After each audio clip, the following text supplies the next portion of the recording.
At my husband's family, BBQ.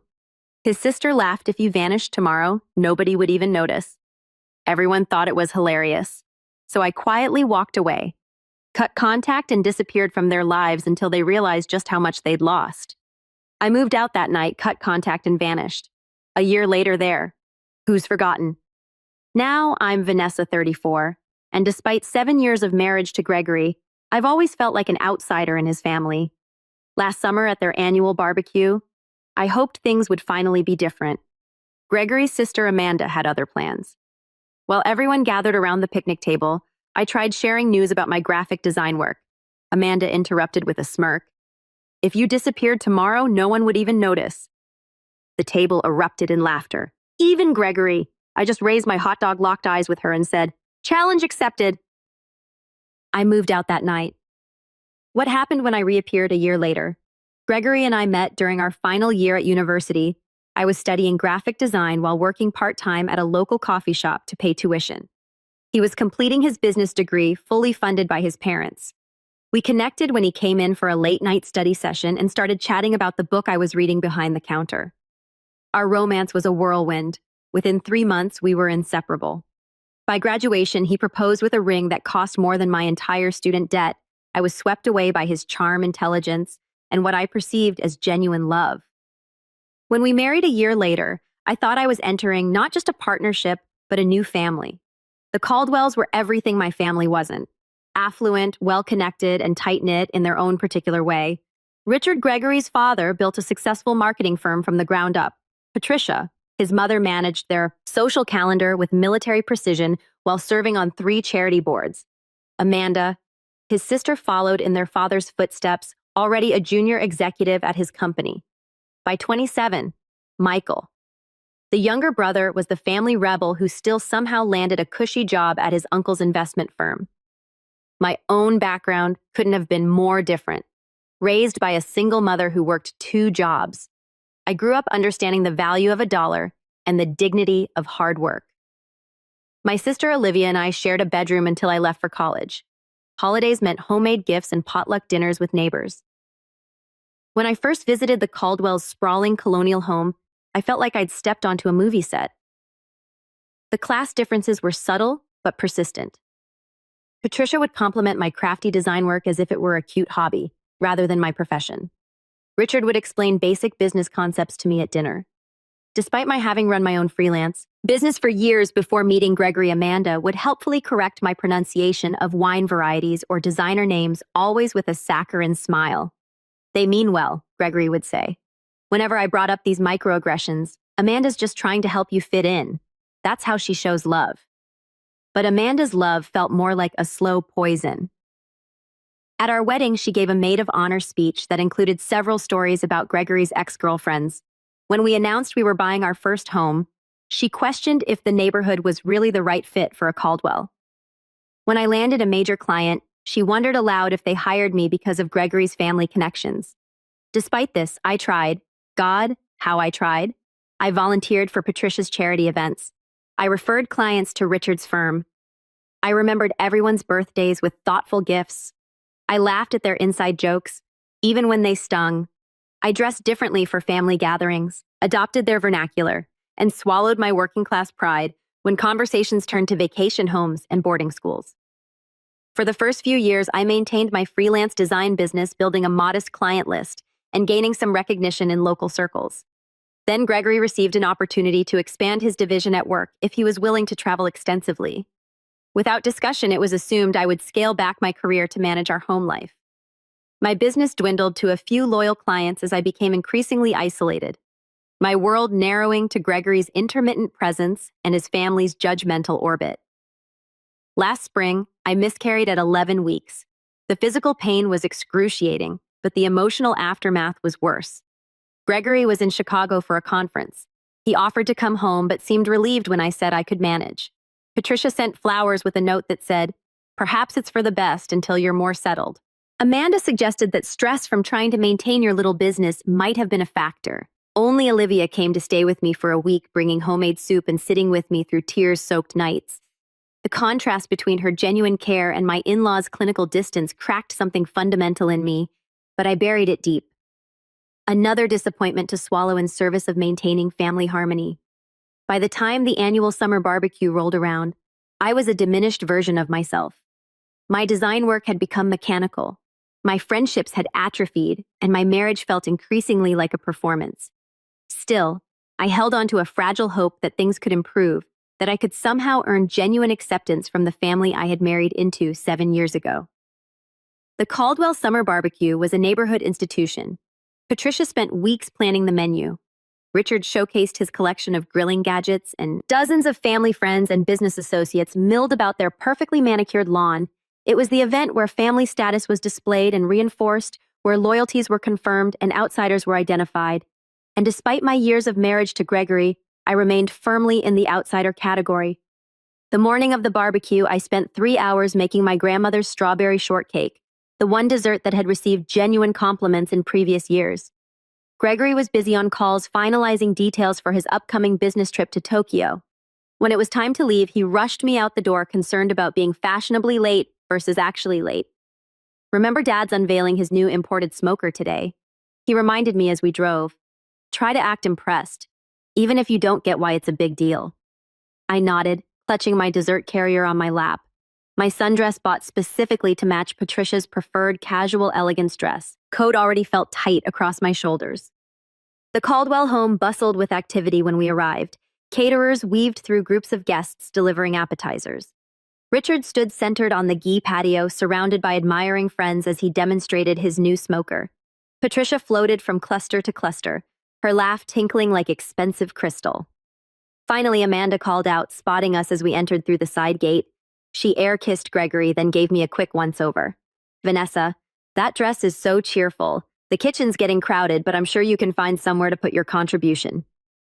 She swept Gregory away before I could respond, linking her arm through his and launching into a story about running into his college roommate. I stood alone, dessert in hand, scanning the backyard for a friendly face.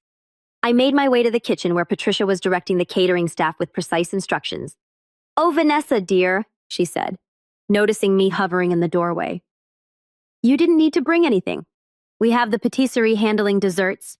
She gestured vaguely toward the pantry. But how thoughtful. Perhaps put it there for now. I placed my shortcake on a shelf already crowded with other contributions from guests, not worthy of display. As I exited the kitchen, I overheard Patricia instructing a server to make room for Amanda's authentic tiramisu at the center of the dessert table. The next 2 hours passed in a blur of polite smiles and truncated conversations. I'd start chatting with one of Gregory's cousins, only to have them pulled away by Patricia to meet someone important.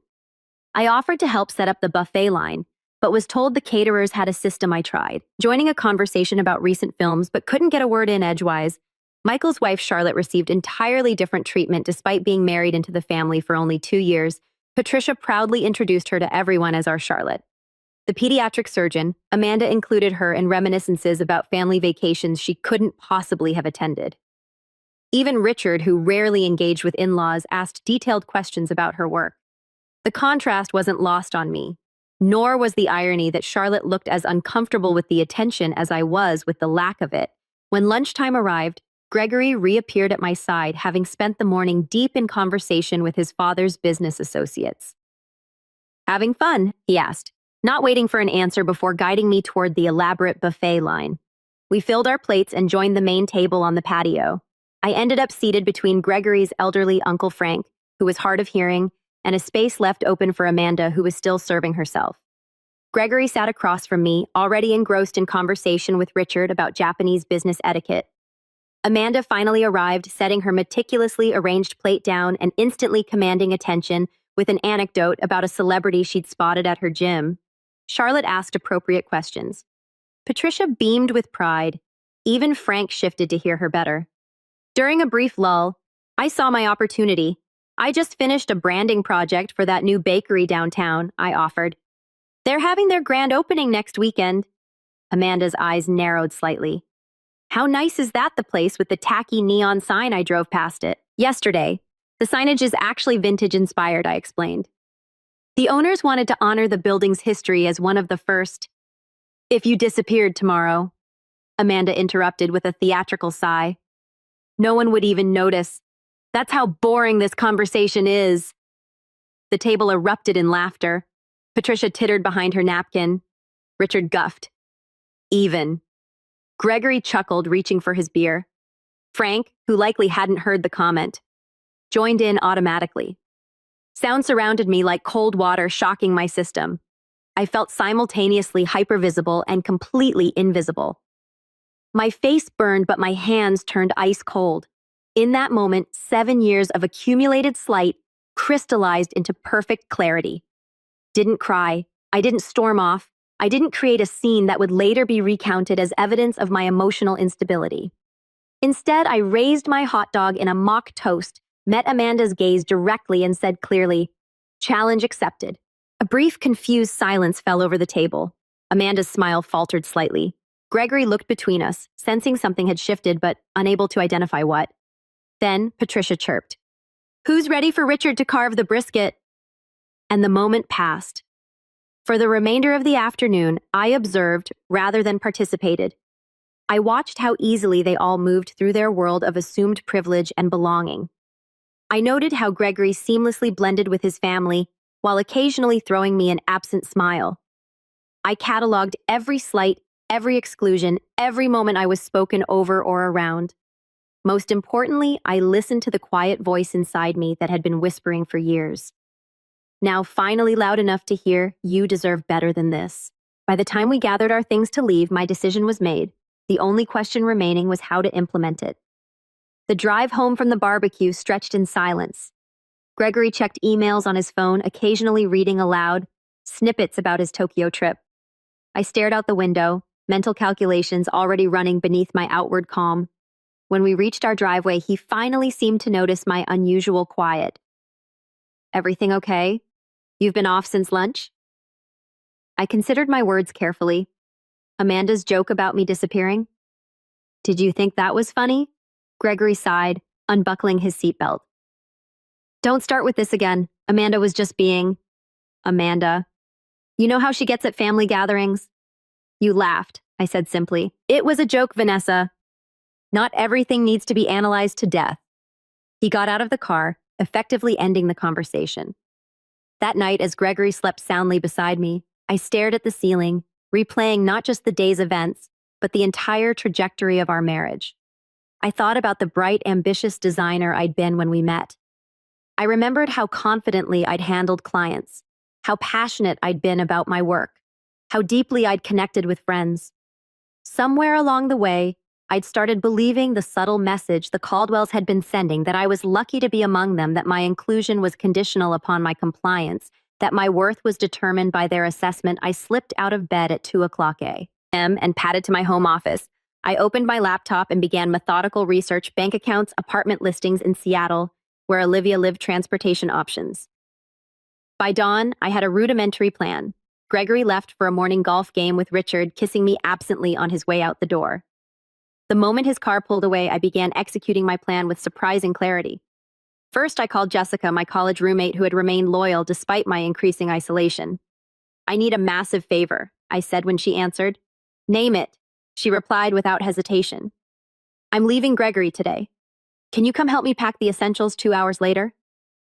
Jessica arrived with coffee, packing supplies, and fierce determination in her eyes. We worked efficiently, identifying what I truly needed versus what could be replaced.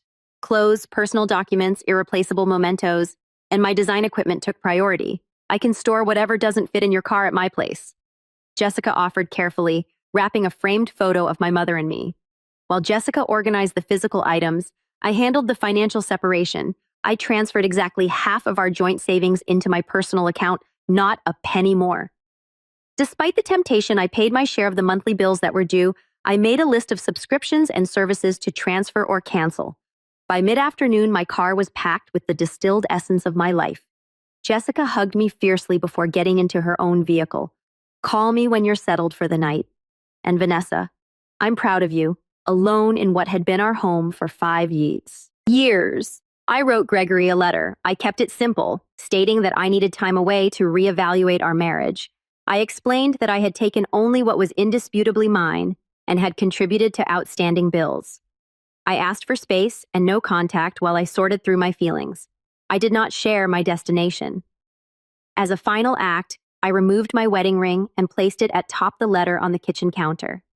Next to it, I left a copy of Amanda's cruel joke written verbatim with the date and location noted clinically. Before leaving, I allowed myself one moment of sentimentality. I picked up our wedding photo from the hall table. We looked so happy, so full of possibility. Gregory's smile reached his eyes back then. My own face shone with hope and confidence. I barely recognized now. "Goodbye," I whispered, replacing the frame and walking out the door without looking back. The sensation of driving away from our suburban neighborhood was both terrifying and exhilarating. With each mile marker, the tightness in my chest loosened incrementally. By the time I crossed the state line, I felt like I could fully breathe for the first time in years. I checked into a modest hotel that evening using the credit card I'd maintained separately throughout our marriage. The room was simple but clean, nothing like the luxury accommodations the Caldwells considered standard. After confirming my safe arrival to both Jessica and Olivia, I turned off my phone. Gregory would be home by now, finding an empty closet and my letter. The thought brought neither satisfaction nor guilt, only a strange numbness. In the quiet anonymity of the hotel room, I curled under unfamiliar blankets and fell into the deepest sleep I'd had in months. Morning brought the first wave of messages when I briefly turned on my phone. Gregory's communications evolved exactly as I'd expected. Confusion, then irritation, then concern, then anger. "Where are you? Call me. This is ridiculous. Come home so we can talk. Your mother is worried. At least let her know you're safe. You're being incredibly selfish right now. I have the Tokyo trip in 3 days. Fine. Take your space. We'll talk when I get back." Not once did he mention Amanda's joke or his laughter. Not once did he acknowledge any understanding of why I might have. I sent a brief text to my mother assuring her of my safety but requesting privacy. Then I turned off my phone again and opened my laptop to search for longer-term accommodations in Seattle. The challenge had been accepted. Now came the hard part. Disappearing not just physically but untangling myself from the identity I'd constructed as Gregory Caldwell's wife, I was about to find out if Amanda was right, if my absence would go completely unnoticed, or if I could rebuild a life where my presence mattered on my own terms. Seattle welcomed me with 3 days of continuous rain, as if washing away my old life. Olivia had found me a month-to-month furnished apartment in her neighborhood, a tiny studio with bay windows and creaking floors. After the sprawling suburban house Gregory and I had shared, the compact space should have felt claustrophobic instead. It felt like a snug cocoon, the building's nothing fancy. Olivia apologized as she helped me carry in my limited belongings. "But the location is great, and the landlord doesn't ask too many questions. It's perfect," assured her, running my hand along the worn but solid kitchen counter. "It's just mine." That first week passed in a blur of practical arrangements. I opened a new bank account at a local credit union. I set up mail forwarding through Jessica, rather than leaving a direct trail. I purchased a new phone with a Seattle area code. I created updated profiles on freelance design platforms, carefully curating my portfolio to remove work connected to Gregory's network. Gregor's messages continued transitioning from anger to bargaining. "Whatever's going on, we can work through it," he wrote. "Just come home." I maintained my silence, not out of cruelty, but self-preservation. Every time I considered responding, I remembered the laughter around that picnic table, the years of subtle diminishment, the gradual erosion of my identity. Amanda posted a passive-aggressive Instagram story 2 weeks after my departure. "Family is everything. You can't choose who stays and who goes." The comments filled with heart emojis from various Caldwell connections. Gregory's mother called my mother, expressing theatrical concern while fishing for information. Michael's wife, Charlotte, sent a tentative text. "If you ever want to talk, I'm here." I responded to none of them. Instead, I focused on rebuilding. Jessica shipped the remainder of my belongings in unmarked boxes. I found a therapist specializing in family dynamics and marital trauma, scheduling weekly sessions that often left me emotionally drained, but incrementally stronger. "What Amanda said at the barbecue," Dr. Lewis commented during our third session. "That wasn't the cause of your departure. It was the catalyst, the last straw," I agreed. "Tell me about the first straw," and she prompted. That question unlocked a flood of memories, subtle digs disguised as helpful advice, achievements, minimized opinions, dismissed all while Gregory stood by, not malicious but complicit in his silence. By month 2, I had secured 3 steady design clients through online platforms. The work wasn't particularly creative, mostly formatting ebooks and designing social media templates, but it paid the bills. More importantly, each completed project rebuilt my professional confidence. One rainy Tuesday, I walked into a local coffee shop and noticed a striking wall mural. The barista saw me admiring it. Beautiful, right? The owner commissioned it from a local artist, she explained while preparing my latte. She's looking for someone to redesign our menu boards and promotional materials. Actually, an hour later, I was sitting with Eleanor Marshall, the 50% owner with silver-streaked hair and a straightforward manner. I found immediately refreshing. I don't care about your resume. Shy, she said, waving away the portfolio I'd pulled up on my tablet. Show me your personal work, the stuff you do, because you can't not do it. I hesitated, then navigated to a folder I'd barely opened in years. These were designs I'd created for myself, experimental, sometimes impractical but authentically mine. Eleanor studied them in silence, occasionally zooming in on details. You've been hiding? She finally said, looking up with sharp blue eyes. These are good, really good, but recent. No, I admitted. I haven't done work like this in years. Why not? The question was simple, but struck like a physical blow. I found myself telling Eleanor an abbreviated version of my story, the creative passion I'd once had, the gradual sublimation of my style to suit the Caldwell aesthetic, the slow surrender of my artistic voice. Eleanor listened without interruption, then nodded once. You're hired for the menu project, but on one condition. What's that you do? One personal piece, something purely your own every week. Bring it when we meet. I don't care if it's good or finished. I care that you're finding your voice again. Eleanor became more than a client. She became a mentor, pushing me to reclaim my creative courage with blunt feedback and unexpected encouragement. Through her, I connected with other local business owners needing design work. My calendar slowly filled with projects that engaged rather than depleted me. Meanwhile, Gregory's attempts at contact became less frequent. The divorce papers I filed through my lawyer were met with a barrage of calls that I didn't answer. Eventually, his attorney connected with mine. The proceedings moved forward with clinical efficiency, Gregory's initial resistance giving way to resignation. 4 months into my new life, I allowed myself to check social media. Gregory's profile showed him at a company event, smiling beside a woman I didn't recognize. Richard had posted about the Tokyo expansion, tagging Gregory with proud father emojis. Amanda shared multiple photos from a family dinner captioned, "Missing no one." The confirmation stung less than I expected. Amanda had been right after all. My disappearance had barely caused a ripple in the Caldwell family pond. Somehow, this validation brought not pain, but liberation. I was no longer defined by their perceptions. 6 months to the day after leaving, I received the finalized divorce papers Gregory had signed without contesting the straightforward division of assets. We'd negotiated through our lawyers, no alimony. Either way, a clean split of joint property, complete separation going forward. His only personal communication was a brief note, "I still don't understand, but I won't fight you anymore." That evening, I stood in front of my bathroom mirror and cut my hair, shedding the long style Gregory had always preferred for a modern bob that framed my face.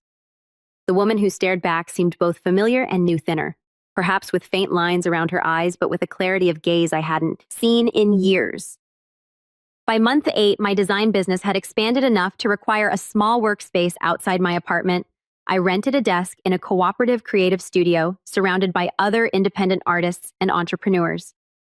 For the first time since college, I had colleagues who valued my input and challenged my ideas on equal footing. When the anniversary of my departure approached, I no longer needed to check social media to know what the Caldwells were doing. They had receded from my daily thoughts, becoming characters in a story I'd lived through rather than active presences in my life. Meanwhile, my new world continued expanding. A branding project for a local artisan food company won regional recognition. My redesign of Eleanor's coffee shop attracted attention from a lifestyle magazine. A comment I made during a design workshop led to an invitation to speak at a creative conference. 1 year after Amanda's fateful joke, I was no longer invisible. I had built a life where my presence was not only noticed but valued. where my voice was heard rather than interrupted, where my contributions were recognized rather than dismissed. The challenge had been met, but the story wasn't over yet. The email from Westwood Creative arrived exactly 52 weeks after the barbecue that changed everything. The subject line was innocuous, seeking designer for national campaign, but the content sent a jolt through my system. Your work for Rainier Artisal Foods caught our attention. We're developing a campaign for Sheffield consumer brands and believe your aesthetic would be perfect for the project. Initial meeting next week if interested. Sheffield Consumer Brands was a subsidiary of Caldwell Marketing Group Richard's company. The coincidence seemed too precise to be accidental. I called Eleanor, who had become my sounding board over the past year. It could be completely legitimate, she reasoned after I explained the connection. Your Rainier campaign was featured in 3 industry publications. But the timing is suspicious, I finished. The question isn't whether they know who you are, Eleanor said pragmatically. The question is whether the project is worth taking regardless. I requested more information from Westwood. The project was substantial, redesigning packaging for Sheffield's entire organic line with a potential long-term contract for ongoing brand management. The budget they proposed was double anything I'd handled since establishing my Seattle business. After more 3 days of deliberation, I accepted the initial meeting. If this was a Caldwell orchestration, I wanted to face it directly rather than wonder. And if it was legitimate, I didn't want fear of my past to constrain my future. The Westwood creative director, Thomas, made no indication he knew about my history with the Caldwells. During our first meeting, we discussed design concepts, timeline expectations, and budget particulars with straightforward professionalism. When I asked about client involvement, he mentioned only that Sheffield executives would review major milestones. I accepted the project, establishing clear boundaries about communication channels and approval processes. For 3 weeks, everything proceeded normally. My preliminary designs received positive feedback. The timeline remained on track. No Caldwell names appeared on any correspondence. Then came the announcement: Sheffield Consumer Brands would be featured at the annual Marketing Innovation Gala, unveiling their rebranded organic line as part of the presentation. As the lead eye designer, my attendance was highly encouraged. The gala was a major industry event, precisely the type of opportunity my rebuilding career needed. It was also exactly the sort of function the Caldwells never missed. Richard considered these networking evenings essential to maintaining the family's business prominence. Gregory had always dutifully followed his lead. You have 3 options, my therapist observed during our session that week. Decline to attend and potentially limit your professional growth. Attend and attempt to avoid the Caldwells, which may prove stressful and ultimately futile, or attend and prepare to engage with them on your terms. What would you do? I asked. Dr. Lewis smiled slightly. I'm more interested in what Vanessa today would do as opposed to Vanessa from a year ago. The question lingered as I left her office. Last year's Vanessa would have either declined the event entirely or attended as Gregory's apprehensive shadow, dreading Amanda's barbed comments and Patricia's conditional approval. But I wasn't that person anymore. The following morning, I emailed Thomas confirming my attendance. Then I made an appointment with a personal stylist recommended by Olivia and set aside a portion of the Sheffield advance payment for an outfit that would serve as both armor and announcement. The evening of the gala arrived with unexpected calmness. I surveyed my reflection in the hotel room mirror. The woman staring back wore a tailored jumpsuit in deep emerald that managed to be both sophisticated and distinctive in a sea of expected black dresses. My bobbed hair was now accented with subtle caramel highlights. The designer shoes, my one significant splurge, added 3 inches of confidence to my height. Most transformative, however, was the expression in my eyes. No anxiety, no apology, just steady readiness for whatever the night might bring. The venue was a restored historic theater downtown, its grand lobby transformed with strategic lighting and minimalist floral arrangements. I checked in at the registration desk, accepting my name badge and the signature cocktail, offered by circulating waitstaff. I had barely taken 2 sips when Thomas appeared at my elbow, already introducing me to a cluster of industry executives. Their business cards disappeared into my clutch as we discussed emerging design trends and market demographics. I found myself speaking with easy authority, my opinions met with thoughtful nods rather than polite dismissal. 40 minutes into the event, I was deep in conversation with a magazine editor when I felt a shift in the room's energy. I didn't need to turn to know that the Caldwells had arrived. Richard's booming laugh confirmed it. Moments later, I maintained my position, finishing my point about consumer psychology before excusing myself to visit the bar. As I waited for a sparkling water, I carefully scanned the room. Richard and Patricia stood near the entrance holding court among admirers. Amanda wasn't immediately visible. And then I saw Gregory standing slightly, apart from his parents, looking thinner than I remembered, and somehow diminished despite his perfect tailoring. Our eyes met across the crowded space, his widened in unmistakable shock, lips parting slightly as if to speak. Despite the distance between us, I held his gaze steadily, neither smiling nor frowning, then deliberately turned my attention to the bartender, thanking him for my drink. The first encounter came minutes later. Richard approached while I was examining the event program. "Vanessa," he said, his tone conveying neither warmth nor hostility. "Quite a surprise, Richard." I nodded, meeting his gaze directly. "I'm the lead designer for Sheffield's organic rebrand." He blinked momentarily, disconcerted by my calm demeanor. I hadn't made the connection. Their creative is being handled externally through Westwood. "Yes, I'm working with Thomas's team. The preliminary market testing has been quite positive." I spoke as I would to any client's executive professional and assured I see. He seemed to reassess me, noting the changes a year had brought. "Your work has evolved since you left." "Not evolved," I corrected with a small smile. "Returned to its authentic direction." Richard shifted uncomfortably. "Patricia is here somewhere. I'm sure she'd want to say hello." "Of course," I replied, neither encouraging nor discouraging the prospect. As Richard moved away, presumably to report his discovery to the family, I rejoined the Westwood team, seamlessly integrating into their conversation about upcoming presentation logistics. From the corner of my eye, I could see the ripple effect as Richard spoke to Patricia, whose perfectly maintained composure slipped momentarily as she sought me in the crowd. The Sheffield presentation was scheduled for the middle of the evening. As the time approached, Thomas guided me toward the staging area. We were nearly there when Amanda stepped directly into our path. Her expression a complex mixture of surprise and calculation. "Vanessa, no one mentioned you were involved with this project." Her tone suggested this oversight was somehow my fault. "Amanda," I acknowledged. "I'm working with Westwood Creative." "Thomas, this is Amanda Caldwell, Richard's daughter." Thomas extended his hand. "Miss Caldwell, pleasure to meet you. Vanessa has been exceptional to work with. You know her work." Amanda's smile tightened. "We're family, actually. Or were." "How nice," Thomas replied noncommittally. "Excuse us. We need to prepare for the presentation." As we walked away, Thomas glanced at me questioningly, but respected my privacy enough not to pry. I appreciated his professionalism more than he could know. The presentation itself passed in a focused blur. I spoke about design philosophy and consumer connection, demonstrated key elements of the rebranding strategy, and answered questions with composed expertise. The audience response was overwhelmingly positive, with several spontaneous rounds of applause. From my position on stage, I could see the entire Caldwell family seated together near the front. Patricia maintained a neutral expression throughout. Richard nodded occasionally at particularly impressive metrics. Amanda whispered something to the woman beside her, her face unreadable.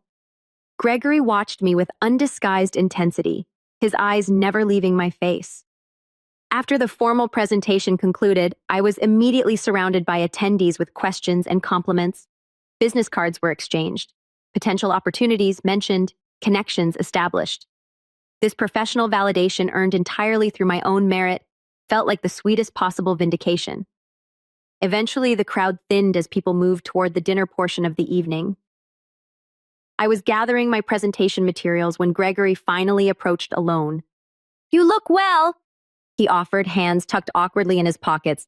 "Thank you," I replied simply. "I didn't know you were in Seattle." "That was intentional." He nodded, accepting this truth. "Your presentation was impressive. You always were talented. I always am talented," I corrected gently. Present tense. Gregory looked down, then back up with unexpected directness. "I've thought a lot about what happened about Amanda's joke and everything. Before that, I didn't understand at first. But this past year has been..." He paused, searching for words clarifying. "I'm glad to hear that I said meaning it.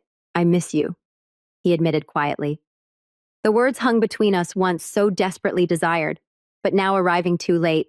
I felt no triumph in his regret, no vindictive pleasure in his loneliness, just a calm certainty that I'd made the right choice. I need to join my team for dinner. I said, neither cruel nor encouraging. Will you be at tomorrow's workshop? Yes, I'm presenting the digital integration segment, and he nodded again. Maybe we could get coffee afterward just to talk. I considered his request weighing my own emotional landscape. I can spare half an hour. I conceded professional courtesy. Relief flickered across his face. Thank you. As I turned to leave, Patricia appeared at Gregory's elbow, her social smile firmly in place. Vanessa, darling, what an absolute delight to see you thriving. Her words were perfect. Her tone betrayed her discomfort. Patricia, I acknowledged, I hope you're well. We've all missed you at family gatherings, she continued, the practiced lie falling easily from her lips. No one makes strawberry shortcake quite like yours. The old Vanessa would have accepted this olive branch, however disingenuous. The new Vanessa held her ground. That's interesting, I replied pleasantly. I recall my shortcake being relegated to the pantry while Amanda's tiramisu took center stage at the last gathering. I attended Patricia's. Smile faltered briefly before recovering. A simple misunderstanding. I'm sure multiple simple misunderstandings over 7 years, I agreed, maintaining my pleasant tone. How fortunate that I now work in environments where such misunderstandings rarely occur. Before Patricia could respond, the event coordinator announced dinner seating. I excused myself with polite finality, joining the Westwood team at their assigned table across the room from the Caldwells. The remainder of the evening passed without further direct interaction, though I occasionally caught Gregory watching me from afar. As the event concluded, I declined the team's invitation for after-party drinks, preferring the quiet completion of returning to my hotel room alone. In the tranquil privacy of my room, I kicked off my designer shoes and stood at the window overlooking the glittering city. The confrontation I'd half-dreaded for months had come and gone, leaving me not depleted but strengthened. I had faced the Caldwells not as an apologetic outsider, but as a successful professional in my own right. Amanda's challenge, if you disappeared tomorrow, no one would even notice, had precipitated not just my physical departure, but a complete reinvention. The final irony was that by disappearing from their world, I had become more visible in my own. The morning after the gala dawned with unexpected sunshine streaming through my hotel room curtains. I prepared for the day's workshop with methodical focus, selecting a professional but comfortable outfit and reviewing my presentation notes over room service coffee. The Sheffield Marketing Workshop was being held in the hotel's conference center, a more intimate setting than the previous night's gala. As I arranged my materials at the presenter table, I spotted Richard engaged in intense conversation with Thomas near the refreshment station. Their discussion appeared businesslike, but not tense. Occasionally, Richard would nod or gesture toward the product displays.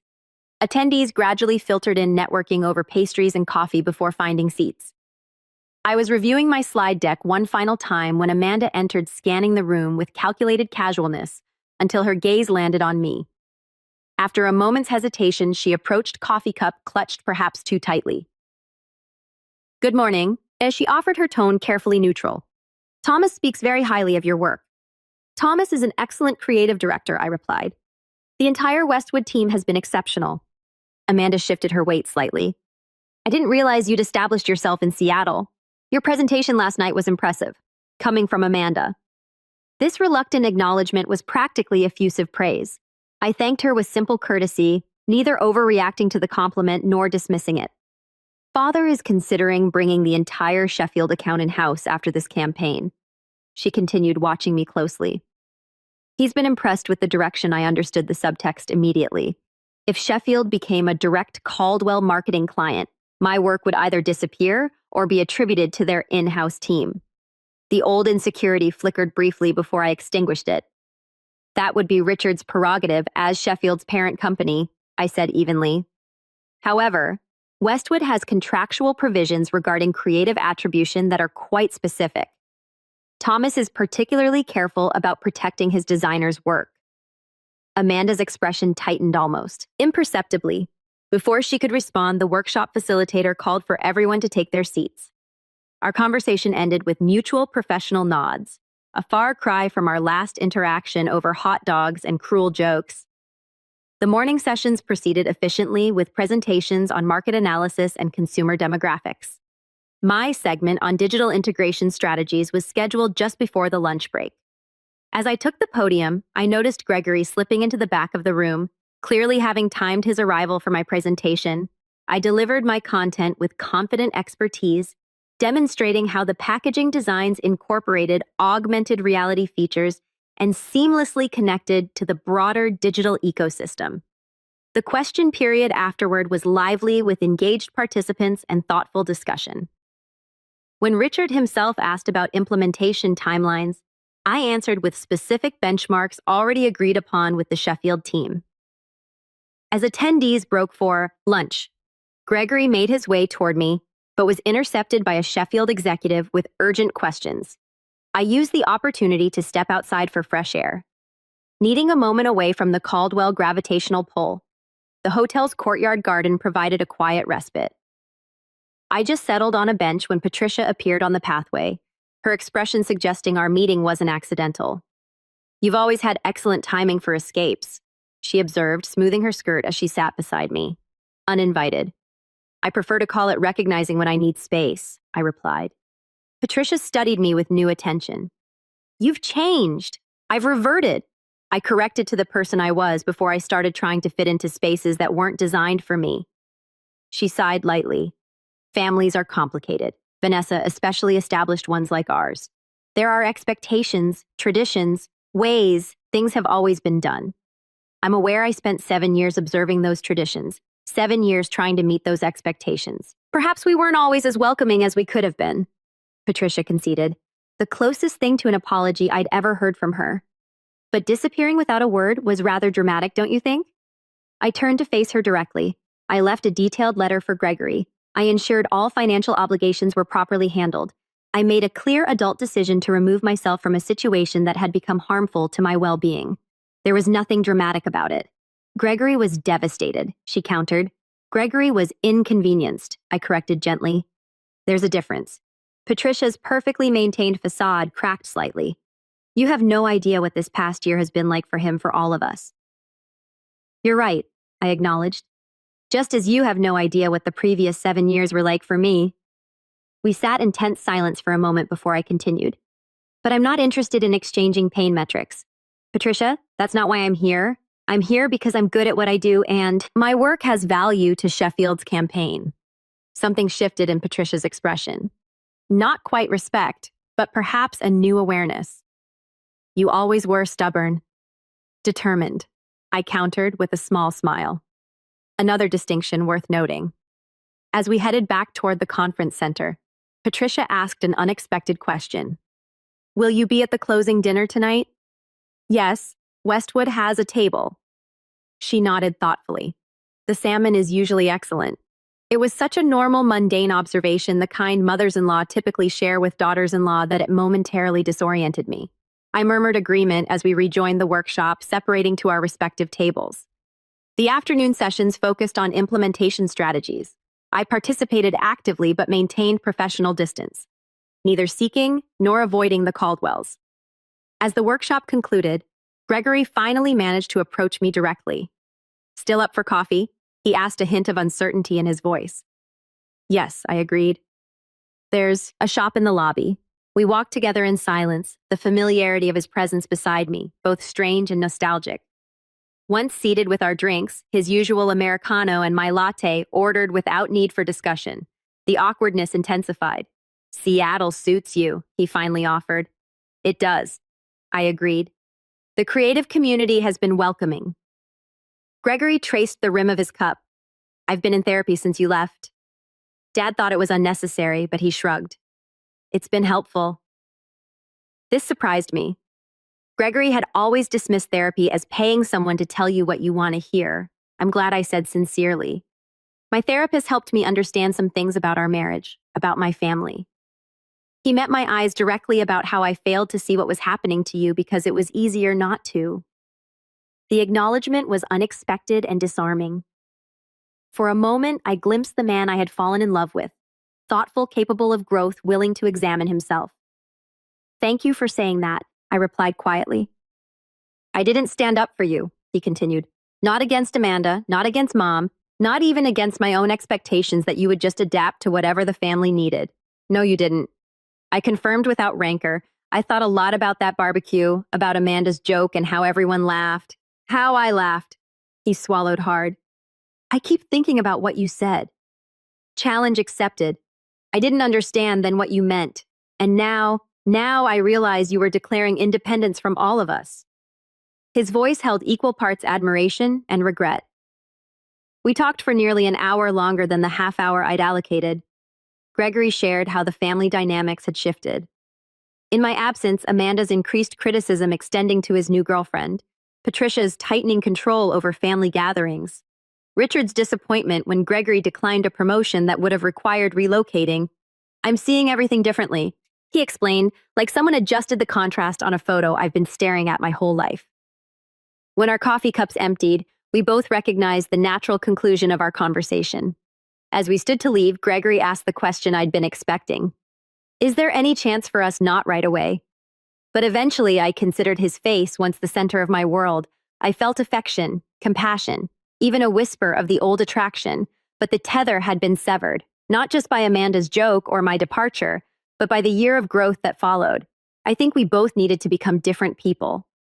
I said gently, and I like who I'm becoming now. He nodded, accepting this truth with surprising grace. You were always stronger than I gave you credit for. We both were, I corrected. You just needed different circumstances to discover it. We parted with a brief platonic hug that felt like proper closure. As I watched him walk away, I realized I truly wished him well in building a life that was authentically his, not just an extension of the Caldwell legacy. The final confrontation came unexpectedly as I was collecting my portfolio from the conference room. Amanda entered just as I was preparing to leave, her purposeful stride suggesting she'd been waiting for this opportunity to catch me alone. I need to ask you something, she said without preamble, and I'd appreciate an honest answer. All right, I agreed, curious, despite myself. Did you take this project knowing it was connected to our family? No, I answered truthfully. I discovered the Sheffield-Caldwell connection after accepting the Westwood offer. By then, the contract was signed. She studied me, seemingly assessing the truth of my statement. And you didn't think to recuse yourself once you knew? Why would I? I asked simply. I'm extremely good at what I do, Amanda. This project needed someone with exactly my skills and aesthetic sensibility. The fact that your family company might ultimately benefit from my work is incidental to my professional obligations. So it's just coincidence that exactly 1 year after you disappeared, you reappear working on a project connected to us. I had to smile at her persistence. Life rarely arranges itself with such perfect symmetry. But yes, essentially, I don't believe in coincidences. That convenient, she countered. What would be the alternative explanation, I asked? That I orchestrated an elaborate year-long plan building an entirely new career in another city, establishing relationships with agencies unconnected to your family. All culminating in this specific project that would be giving you far more space in my thoughts than has actually been the case. The blunt assessment landed visibly. Amanda blinked perhaps for the first time, considering that she might not have been central to my decisions at all at the barbecue, she said after a pause. When I made that joke, it was just a joke. I never thought you'd actually leave. It wasn't just a joke, Amanda. It was the articulation of something you'd been communicating for years, that I was dispensable, forgettable, unimportant. I kept my tone conversational rather than accusatory. And you weren't wrong in a way. In the context of your family, I was those things. What I needed to discover was that there are contexts where I'm not. Amanda's composure slipped momentarily, revealing something rarely seen. Uncertainty. Gregory hasn't been the same since you left, Gregory. Is finding his own way, I replied, as am I. And there's no chance of reconciliation. The question seemed driven by family concerns, rather than genuine care for either Gregory or me. We've reconciled in the only way that matters, I said. We've both acknowledged the truth of our marriage and found peace with its ending. Amanda nodded slowly, absorbing this finality. As she turned to leave, she paused at the door. Your presentation yesterday, it was genuinely good work. I would have said so, regardless of who you were. Coming from Amanda, this professional acknowledgement represented a fundamental shift. I thanked her with simple sincerity, neither overvaluing the compliment nor dismissing it. As I left the hotel to prepare for the evening's closing dinner, I felt a strange lightness. I had faced each Caldwell individually, navigating these encounters not as the insecure outsider of last year, but as a confident professional with clear boundaries. The family that had once loomed so large in my life now seemed properly proportioned, just people with their own limitations and complexities. The final dinner that evening unfolded with surprising ease. The Caldwells and the Westwood team were seated at separate tables, creating natural distance without obvious avoidance. When industry colleagues introduced me to Richard as the designer behind Sheffield's brilliant rebrand, he acknowledged my work with professional courtesy. When Patricia complimented my dress during a chance encounter at the dessert station, I accepted graciously. Most tellingly, when Amanda's presentation on upcoming marketing trends included a slide featuring one of my designs with proper attribution, I recognized it for what it was, a public professional acknowledgement that would have been unthinkable a year ago. As the evening concluded, I exchanged contact information with several potential clients, confirmed next steps with Thomas, and said appropriate goodbyes to industry colleagues. Gregory approached briefly, simply wishing me safe travels and good luck with a sincerity that needed no elaboration. Leaving the venue, I felt no dramatic sense of triumph or closure. Instead, I experienced the quiet satisfaction of having reclaimed not just my professional identity, but my personal sovereignty. The Caldwells were now simply people I had once known intimately, who now occupied appropriate space in my past, rather than outsized significance in my present. Amanda's challenge, if you disappeared tomorrow, no one would even notice, had been not just accepted, but transcended. I had disappeared from their world, only to reappear, transformed in my own. 1 month after the marketing conference, I sat across from Eleanor at our regular corner table in her coffee shop. Seattle rain tapped gently against the windows, creating a cozy backdrop for our conversation. So the Sheffield campaign officially launches next week, Eleanor noted, refilling my cup from the ceramic pot between us. That must feel satisfying after everything. It does. I agreed. Thomas called yesterday to say early retailer response has been overwhelmingly positive. They're already discussing extending the rebrand to additional product lines and the Caldwell connection. I considered the question thoughtfully. It's become professionally cordial. Richard's marketing director reached out about potentially collaborating on future projects through proper channels with clear contracts. I haven't decided yet whether to pursue it. That's quite an evolution, Eleanor observed. From Family Outcast is sought-after professional resource. Life has interesting symmetries sometimes, I acknowledged with a small smile. The truth was, the Sheffield project had marked a turning point in my career. The visibility of the campaign had attracted attention from other potential clients. My portfolio now included work that reflected my authentic design voice, rather than watered-down compromises. Most importantly, I approached each opportunity with clear boundaries and confidence in my value. The divorce had been finalized with surprising smoothness. Gregory had been fair in the financial settlement, even generous in certain aspects. We maintained no direct contact, but our respective lawyers reported professional cooperation throughout the process. My only personal request, keeping my original engagement ring that had belonged to my grandmother rather than the Caldwell family diamond. Gregory had later insisted I upgrade to, was granted without argument.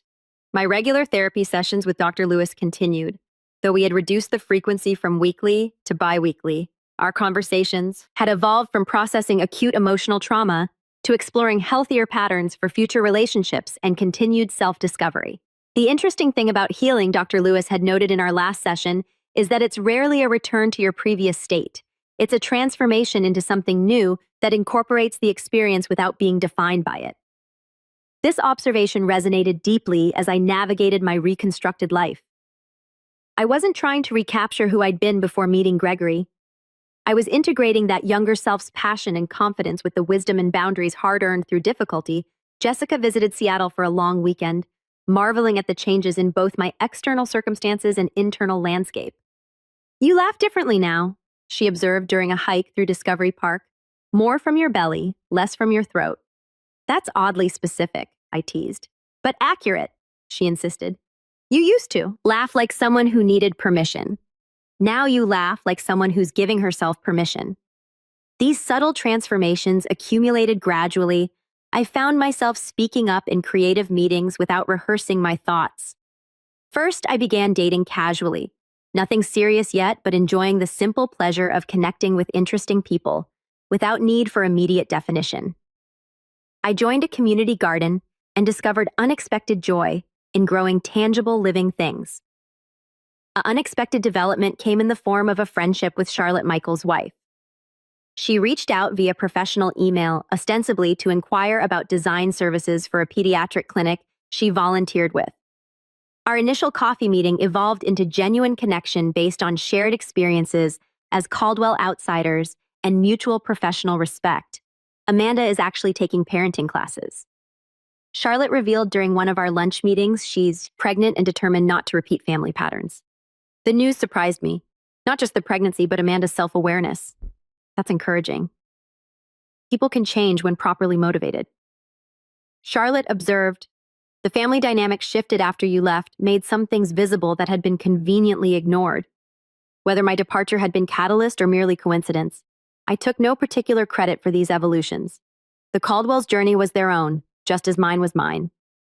6 weeks after the marketing conference, I was selecting produce at a farmer's market. When I heard a familiar voice, Amanda stood at the next stall examining artisan cheese. Her pregnancy was visible now, creating a softer silhouette against her typically tailored appearance. Our eyes met with mutual recognition. After a moment's hesitation, she approached Vanessa. "I didn't know you shopped here." "Every Saturday," I confirmed. "They have the best heirloom tomatoes in the city." The awkwardness between us was palpable but not hostile. We exchanged brief pleasantries about the market, the weather, the upcoming product launch. Then Amanda surprised me with unexpected directness. "I've been thinking about what you said at the conference about contexts where you're dispensable versus valued." She adjusted her bag uncomfortably. "I'm discovering something similar in preparing for motherhood. Everyone has advice about who I should become, how I should change. It's illuminating. Contexts shape us," I acknowledged, "but they don't have to define us." Amanda nodded thoughtfully. "The parenting class. Charlotte probably told you about. It's helping me recognize some patterns, things I never questioned because they were just normal in our family." I heard the unspoken comparison to my own journey of recognition and separation. "Self-awareness is powerful," I offered. "Yes," she hesitated, then added with uncharacteristic vulnerability, "I don't want my child to ever feel like they need to disappear, to be seen." The admission revealed deeper reflection than I would have credited Amanda with. A year ago, I didn't offer easy absolution. Our history was too complex for that, but I did offer simple human acknowledgement. That's a good place to start. We parted with no dramatic reconciliation, no promises of future connection. Just a moment of genuine communication between two adults, sharing brief intersection in life's journey. Walking home with my market purchases, I reflected on the strange trajectory that had brought me from the Caldwell barbecue to this present moment. The challenge Amanda had unknowingly set, "If you disappeared tomorrow, no one would even notice," had indeed been the catalyst for profound transformation. I had disappeared from a life where I was diminished only to reappear in one where I was valued. I had lost a family that required my conformity only to build a community that celebrated my authenticity. I had abandoned security that came with compromise, embracing instead the uncertain adventure of self-determination. Last week, I had closed on a small house near the water. Nothing grand by Caldwell standards, but perfectly suited to my needs, and purchased entirely through my own earnings. As I arranged my furniture and hung artwork selected solely for my own pleasure, I experienced a profound sense of having created not just a home, but a life genuinely my own. The greatest irony of Amanda's cruel joke was that disappearing had made me more visible than I'd ever been to colleagues who valued my creativity, to friends who appreciated my authentic self, and most importantly, to myself. The challenge had been not just accepted, but transformed into unexpected gift. That evening, as Seattle's skyline glittered against darkening water, I opened my journal and wrote the reflection that had been forming for months. Sometimes we must disappear from others' narratives to discover our own. The most powerful response to being unseen is not demanding vision from blind eyes, but finding the context where our true selves are not just visible, but celebrated. The opposite of disappearing isn't being noticed. It's becoming so fully present in your own life that external validation becomes unnecessary. The woman who had raised a hot dog in Defiant Toast 1 year ago could never have imagined the journey ahead. The woman writing these words could never return to who she had been, and in that transformation lay not tragedy, but triumph, the quiet, sustainable victory of reclaiming one's own life. Have you ever had a moment when someone's cruel words actually pushed you to make a life-changing decision? Thanks for watching. Take care, good luck. After listening to today's story, perhaps it has raised some new questions in your mind, or maybe it has brought back some old memories. Every day on Reddit, new experiences and moments create fresh stories and they connect all of us. Everyone has their own unique journey in life, and we all try to understand the world in our own way. These kinds of moments remind us that we are all human, sometimes happy, sometimes sad, and always learning something new. If you enjoyed this story, feel free to share it with your friends. Your thoughts and feedback are always valuable to us as they motivate us to create even better content. Every story has its own unique angle, and our goal is to understand everyone's perspective and make our content diverse and relatable. Stories like these help us realize that life's journey is different for everyone, and by hearing other stories, we learn something new. You can also share your own stories with us. Your experiences are valuable to us as well, and if you enjoyed this video, please leave your feedback. We aim to create content that brightens your mind and gives you new ideas every time. If you've already seen this video before, your feedback is still important. With every piece of feedback, we can improve our content and bring a new perspective to our viewers. Today, what we saw was just a small part of the many stories shared on Reddit and across the world. It's a reminder of how we all try to understand life by sharing our experiences with each other. This video was only an example of how we try to connect with others through storytelling, learning about different sides of life. We hope to continue sharing such stories that help us all learn and grow together. Thank you for your time, and don't forget to keep an eye out for more stories coming soon. If you haven't already, please like and follow for more amazing content. Your support keeps us going, and we will strive to bring you more thought-provoking and heartwarming stories. Until next time, take care and stay curious. *.